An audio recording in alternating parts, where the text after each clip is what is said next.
Muitas pessoas assumem que, por ser um país comunista, a China é extremamente centralizada. Mas, na verdade, não. É o país mais descentralizado do mundo, com 80% dos gastos do governo, seu orçamento, sendo gastos localmente por províncias, cidades, condados e assim por diante. E essa é uma das principais razões pelas quais a China é tão rápida. É porque ela implementou um sistema onde há uma competição extrema entre todas as suas entidades locais.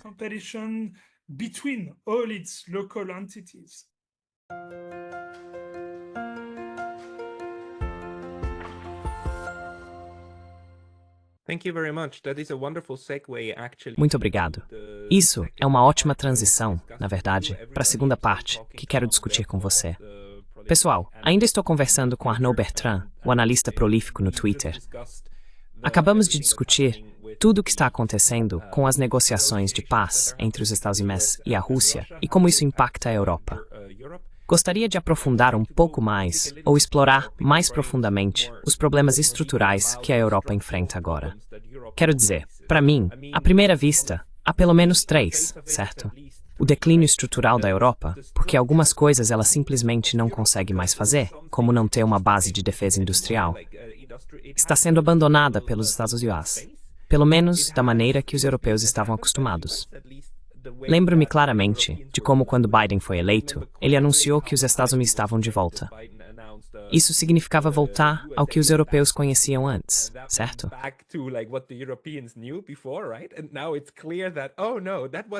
E agora está claro que, ou não, Trump não foi apenas uma anomalia, não foi apenas um erro. Não, este é o sistema que está mudando.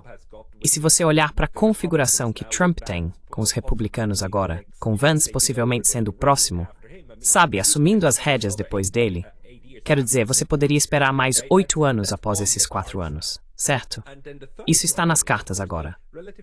E então, o terceiro problema é, claro, o encolhimento econômico relativo. Quero dizer, além do fato de que a Europa está sendo desindustrializada agora, sua base econômica atual é muito menor em comparação com o resto do mundo, porque o resto do mundo cresceu, certo? Os europeus agora são economicamente muito menos importantes do que eram há 40, 50 anos. Você pode falar sobre isso? E vamos entrar em todos os problemas estruturais que a Europa tem no momento.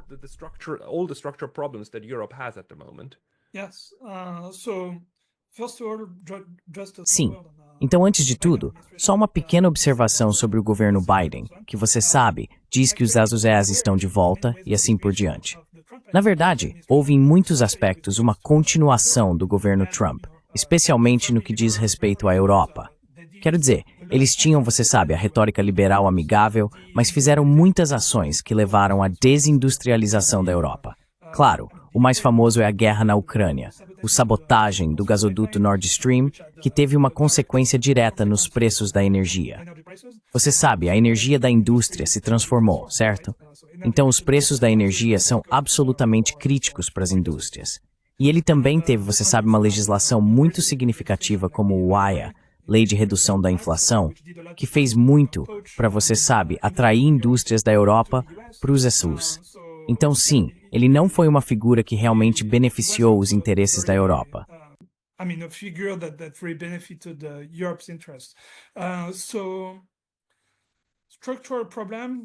Então, problema estrutural, novamente, como eu disse antes, acho que o principal problema estrutural é a mentalidade. Antes de tudo, você sempre tem que começar por aí. Mudar da mentalidade de viver em um mundo dominado pelo Ocidente, onde a Aliança Ocidental é como a estrela guia, e você precisa organizar sua estratégia com base nisso. Isso acabou. Agora vivemos em um mundo multipolar, onde os Estados Unidos, quero dizer, já era assim antes, mas agora deve estar realmente claro para os europeus que não é um amigo que quer que você prospere, mas é muito mais um concorrente que não se preocupa com seus próprios interesses. E assim, você precisa mudar sua mentalidade para uma mentalidade de soberania, defendendo e protegendo sua soberania como europeus, defendendo e protegendo seus interesses.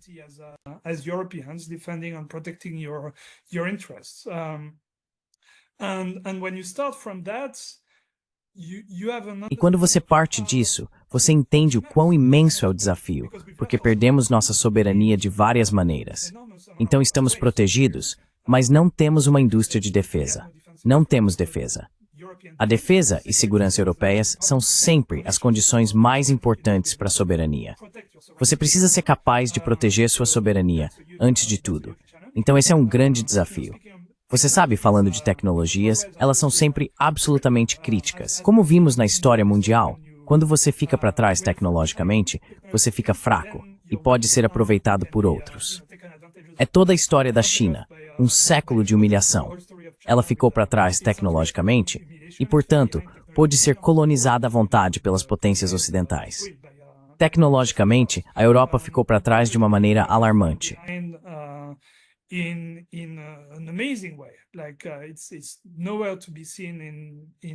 Tipo, não está em lugar nenhum na maioria das tecnologias que contam para o futuro. Então, sabe, pegue a IA, por exemplo. Eu estava olhando para um placar dos melhores modelos de IA disponíveis. O primeiro modelo europeu está em 34 na lista, depois apenas de modelos chineses e americanos. É uma empresa francesa chamada Mistral. E sabe, olhe para não sei, outras tecnologias que importam para o futuro, como robótica, por exemplo. Acho que a robótica vai ser absolutamente enorme. Em algum momento vamos ter robôs humanoides nos ajudando em todas as nossas tarefas. Isso vai chegar, acho, em breve. China e Estados Unidos estão bastante avançados nesse aspecto. A China tem aquela empresa chamada Unitree. Nos Estados, a Tesla trabalhando em seu robô humanoide. Esqueci o nome agora. On its humanoid robot, I forgot the name right now, Prometheus or something like that. Prometheus ou algo assim. Enquanto os robôs da Europa, eles simplesmente não têm um. Então é necessário muito esforço para mudar isso, porque caso contrário, vai continuar ficando para trás. Para possibilitar isso, é preciso fazer muitas mudanças estruturais. É necessário ser mais atraente para os cientistas. Há muitos cientistas europeus nos Estados Unidos e em outros lugares.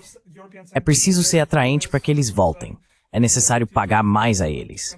Você sabe, os salários para cientistas na Europa são extremamente desanimadores, especialmente quando comparados aos dos Estados Unidos ou da China.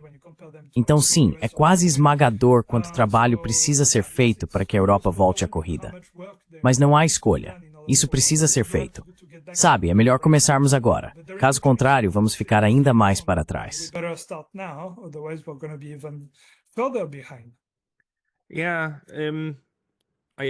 Sim, eu concordo. Por outro lado, a Europa ainda tem algumas vantagens, certo? Por um lado, você tem estruturas que permitem a troca entre esses 27 e 28 Estados-membros da UEFA e a Europa mais ampla, incluindo o Reino Unido, incluindo países como a Suíça e assim por diante. Há troca e mecanismos em vigor, certo? Então você poderia tentar acertar isso.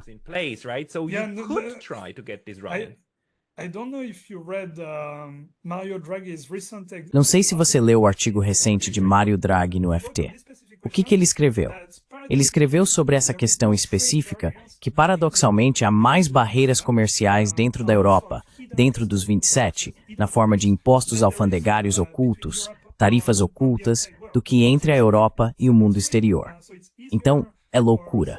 É mais fácil, por exemplo, para os Estados Unidos venderem seus produtos na Europa do que para uma empresa francesa vender seus produtos, digamos, na Alemanha. Então, você sabe, mesmo nesse aspecto, não está funcionando. Precisam ser feitas grandes reformas, mas concordo com você que isso deve ser feito. Isso deve ser feito.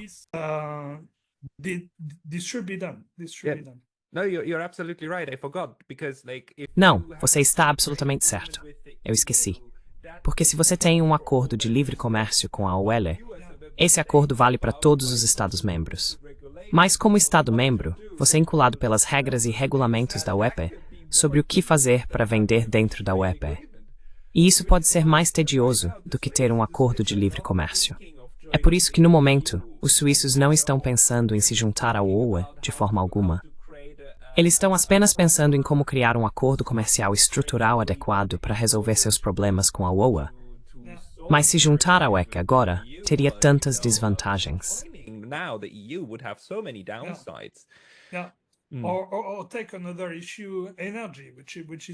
Ou considere outra questão, a energia, que é tão importante. Em primeiro lugar, a Europa não produz nem de perto energia suficiente.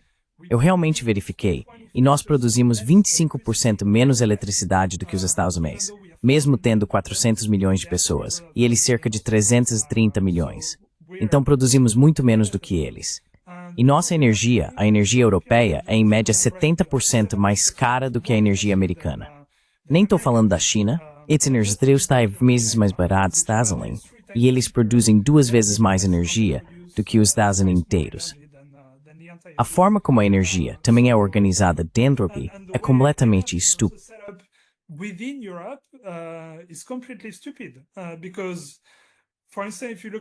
Porque, por exemplo, se você olhar para a França, na verdade temos uma grande vantagem nesse aspecto, porque fomos os primeiros a adotar a energia nuclear. 75% da nossa eletricidade é produzida por energia nuclear, o que é ótimo, porque a energia nuclear é muito barata. Mas a forma como as regras europeias funcionam é que, mesmo que produzamos nossa própria eletricidade na França, de forma tão barata, não podemos nos beneficiar desses preços baixos porque precisamos pagar um preço europeu, basicamente. Então é como se estivéssemos nos prejudicando voluntariamente. Então sim, há tantas reformas que precisam ser feitas que é quase sim, é esmagador. Mas novamente, precisa ser feito.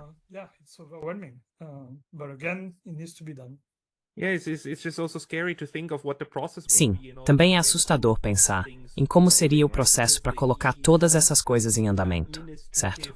Porque o aparato administrativo da UE, não apenas o aparato administrativo, mas o aparato político, é incrivelmente pesado. Eu me pergunto se a inércia política para fazer qualquer coisa acontecer é enorme. E então, uma vez que você consegue iniciar algo, as negociações ocorrem em muitos níveis. Elas também ocorrem nos níveis nacionais, certo? E depois vão para o nível superior.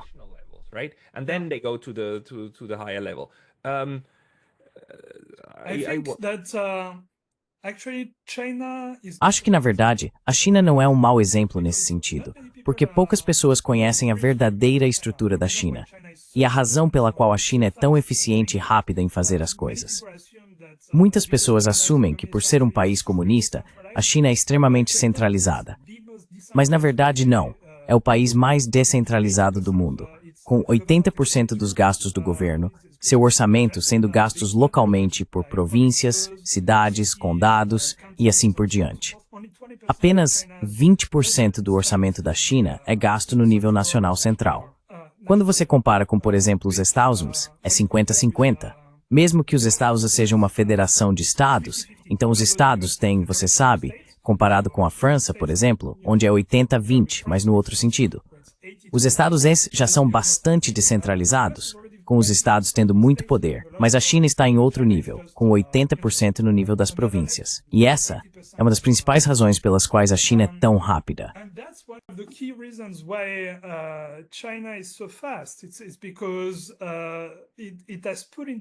É porque foi implementado um sistema onde há uma competição extrema entre todas as suas entidades locais, e é assim que você progride no sistema chinês como um oficial. É um sistema meritocrático. Você começa gerenciando uma vila, depois um condado, depois uma cidade e assim por diante, e você é sempre avaliado em comparação com seus pares, certo? É sempre um sistema de exames onde os melhores chegam ao topo. E assim, o governo central dá alguns tipos de objetivos vagos de 5 anos ou planos de longo prazo, como Made in China 2025. Mas então todas as localidades precisam cumprir isso.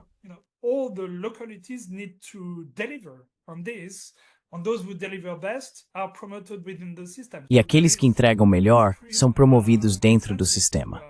Então há um incentivo extremo para se sair bem nisso. E é por isso que tudo acontece tão rápido e é tão eficiente. Além disso, porque não há apenas uma maneira de fazer as coisas. Você tem uma província que experimenta uma maneira de resolver um problema específico. Tipo, sabe, precisamos, não sei, despoluir os céus. Vamos tentar fazer isso dessa forma. E então, sabe, as outras províncias veem que, bem, aquele cara fez algo muito inteligente. Vou emular isso ou vice-versa.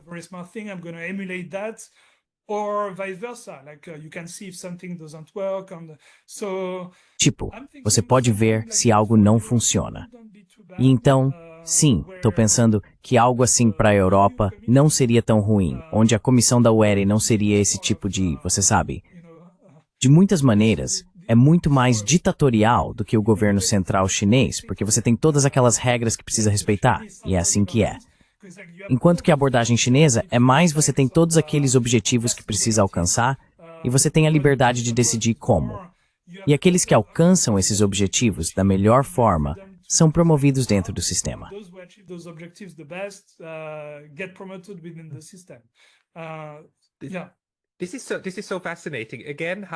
Isso é tão fascinante. Novamente, como basicamente a China funciona de maneira oposta ao que pensamos, e como quando analisamos a União Europeia, ela também funciona de maneira oposta ao que pensamos. Mas se reduzirmos isso ao mais fundamental, você concordaria que a diferença nos modelos é que a União Europeia cria isso. Deve ser. Os pepinos devem ser curvados assim. Caso contrário, não podem ser vendidos. E os chineses dizem, tipo, não, deveria ser. Os pepinos deveriam ter essa curvatura. Mas deixaremos para você experimentar. É o deve versus deveria. Bem, a diferença com os chineses é que eles nem falam sobre o pepino. Sim, bem. Estou dando exemplo porque é um exemplo tão ridículo da União Europeia.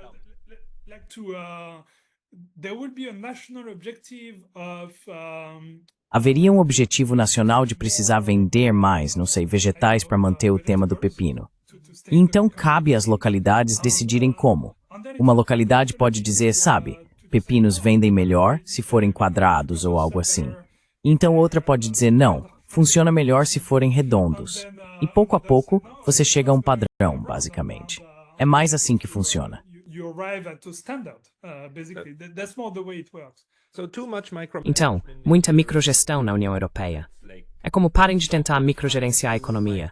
Estabeleçam objetivos e deixem por isso mesmo.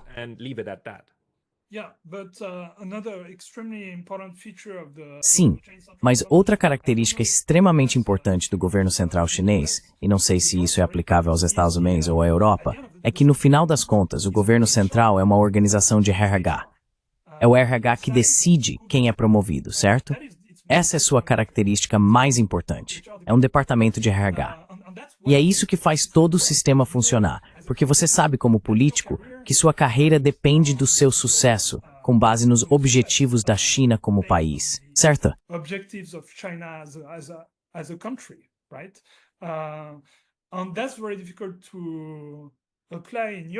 E isso é muito difícil de aplicar na Europa, onde a Comissão Europeia, embora tenha importância e interfira na política local dos estados, normalmente não tem voz sobre quem governa qual país. A promoção é baseada no voto dos cidadãos em campanhas e assim por diante. Então, sim, isso é bem diferente. Então você poderia pensar em um sistema dual, onde você tem os políticos que são eleitos, mas depois você tem todo um estado administrativo por trás, onde o sistema de promoção funciona de forma diferente, mais baseado nesse tipo de sistema meritocrático. Eu não sei, mas é importante ter em mente que isso é a coisa mais importante.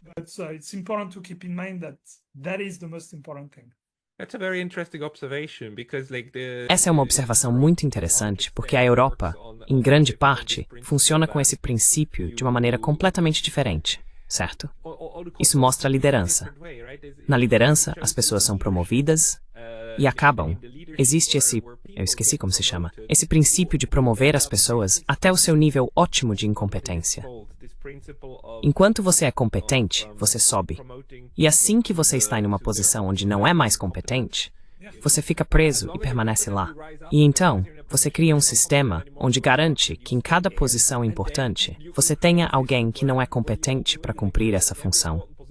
E podemos ver isso com von der Leyen. Eles estão presos com von der Leyen.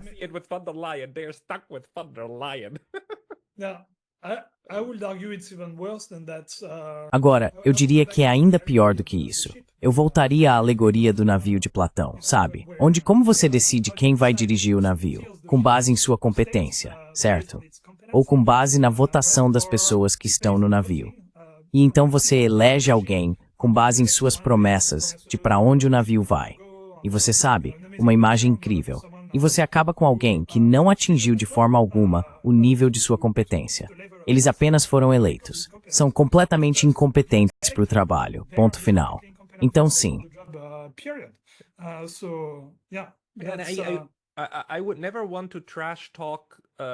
Eu nunca gostaria de falar mal da democracia, mas é muito importante reconhecer os desafios estruturais que um determinado sistema impõe, certo? É importante reconhecer o que não necessariamente funciona bem nele. E a outra coisa é, claro, que o sistema democrático da União Europeia também cria momentos em que as regiões são capazes de bloquear decisões do todo, o que na China, acredito, não seria possível. Este exemplo é o que sempre dá Barthes em mente quando a UER negociou o Acordo de Livre Comércio com o Canadá.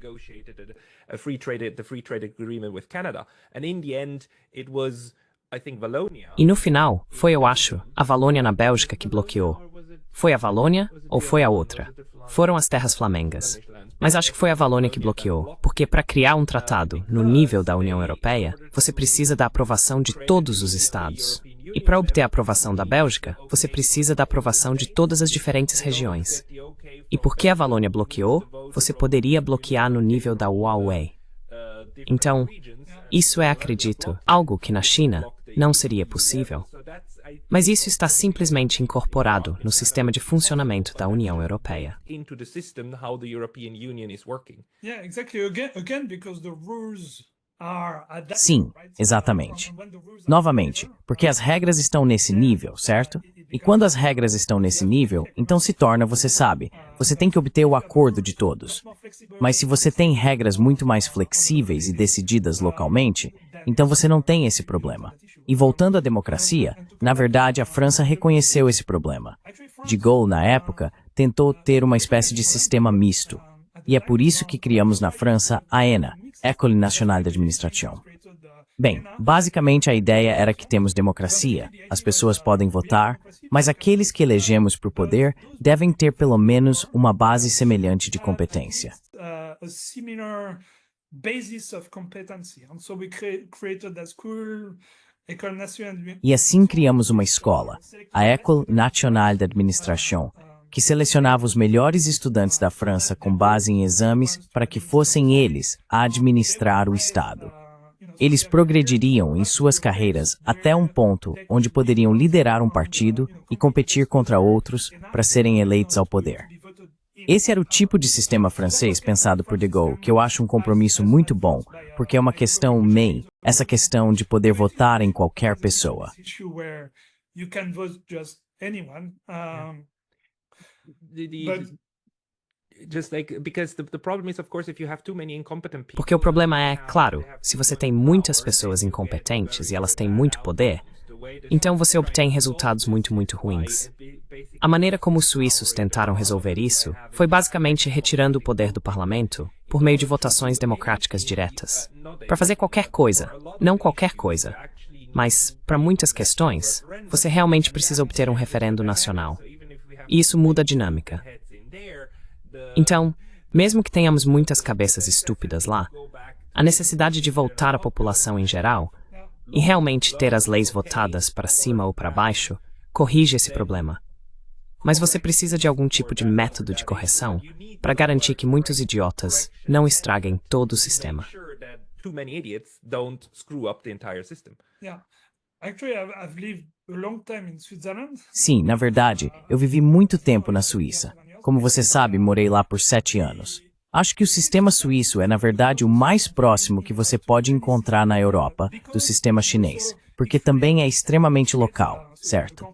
Então você tem o cantão, e em um nível ainda mais local, há muita tomada de decisão local pelas pessoas através de referendos. E assim, é uma democracia muito viva, que sempre se adapta às condições no terreno, porque qualquer pessoa pode surgir no terreno. Na verdade, eu reconheço que há esse grande problema onde moro, na minha cidade ou no meu cantão. Eu quero fazer algo a respeito. Você pode fazer algo a respeito. E é assim que o sistema sempre corrige o curso com base na realidade, certo? Sim. Based on reality, right? And even on the national level. Mesmo no nível nacional, todo cidadão suíço tem o poder de mudar a Constituição suíça se conseguir obter apoio suficiente. Todos podem fazer isso. Everyone can do it. Yeah, exactly. Yeah. And Sim, sim, exatamente. E mesmo que o sistema chinês seja um pouco diferente, o fato de ser também extremamente local, com pessoas que estão próximas da população local, tomando as decisões, que entendem a realidade no terreno, e essas pessoas estão realmente próximas da população. Quero dizer, não é como se estivessem muito distantes das pessoas. Existe essa mentalidade de permanecer próximo das pessoas. Isso é muito importante no sistema chinês. Então você tem também essa flexibilidade constante, adaptação constante à realidade no terreno, em oposição às decisões tomadas em Bruxelas, que precisam lidar com uma quantidade tão diversa de realidades em toda a Europa, com países que são tão diferentes uns dos outros, que de fato acabam criando regras que são um compromisso tão grande que se tornam irrelevantes para todos, no final das contas. It's irrelevant to everyone at the end of the day. Isso foi muito, muito interessante, essa comparação. E eu acho que há muito a aprender e muito a ganhar com isso. Arnau, as pessoas que querem te seguir devem, antes de mais nada, ir ao seu Twitter, certo? Sim, sim, sim. É ao Arnaud Bertrand. Basta pesquisar Arnaud Bertrand Twitter no Google e você me encontrará. E se eu pensar nisso, colocarei na descrição porque muitas vezes esqueço. Desculpe, pessoal. Mas Arnaud Bertrand, muito obrigado pelo seu tempo hoje. Obrigado,